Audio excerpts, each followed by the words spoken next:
Predatory publishing, pretty nefarious business practice in which authors are charged processing fees. So you pay a lot, get a publication out, but they do not receive the typical editorial and publishing services that you get by genuine journals. And the most important factor here is peer review. Most of the predatory journals are not peer-reviewed at all. And this is not the way science works. The scientific process is based on peer review, on your peers judging your work, offering recommendations for improvement, and reviewing and making decisions whether this work will be out there in the wider field or not. If this step is taken out of the scientific process, what we have is an accumulation of garbage science, because there's no incentive to do the right work. There's just an incentive to do a lot of work. So predatory fake journals can often be recognized by a couple of factors. The summary, I would say, is if it sounds too good to be true, it probably isn't.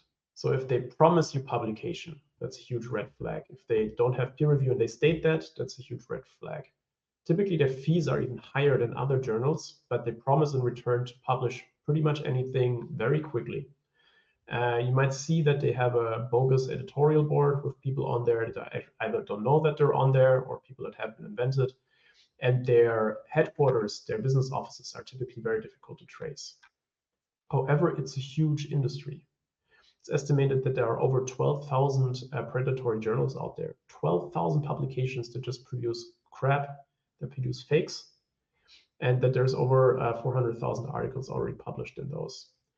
These predatory journals are heavily targeting the Asian markets.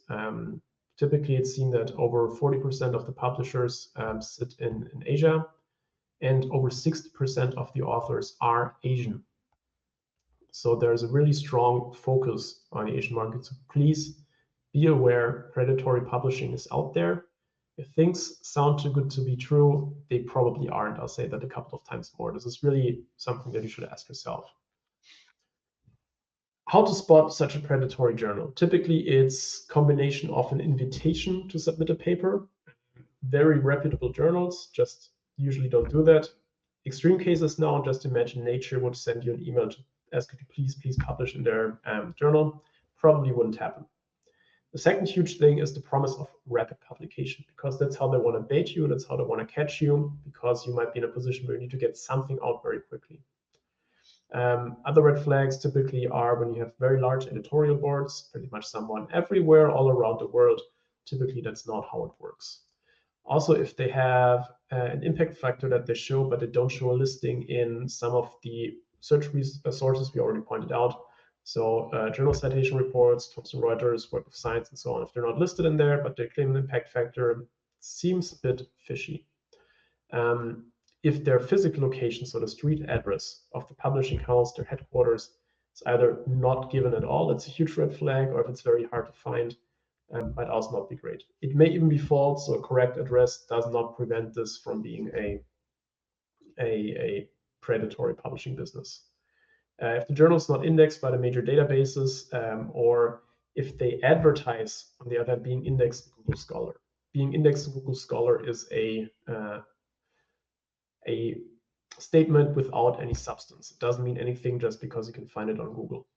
If it's indexed by a major scientific database with manual curation, it's different. If they advertise with being on Google Scholar, also a pretty big red flag, because you don't need to advertise with it, it just happens. This is an example of something that you might receive, an email from the editor of a journal that offers you as a researcher an invitation to publish in their paper. Typically, it doesn't happen if it's a reputable journal. So some opportunities, again, are too good to be true. See, they're publishing rapid publication. That's also, again, a huge red flag. And yeah, be careful.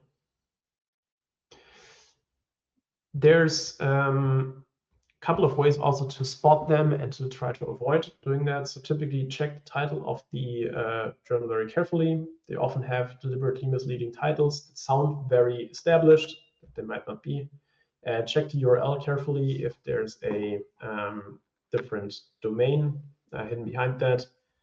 If you're in doubt, look up the members of the editorial board.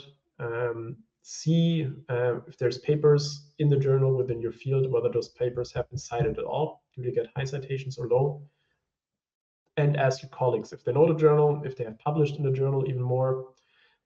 Also look again if the mechanism of peer review is not clearly stated, not clearly described. It's a huge red flag. And again, best one, if the terms of publication seem too good to be true, they probably aren't.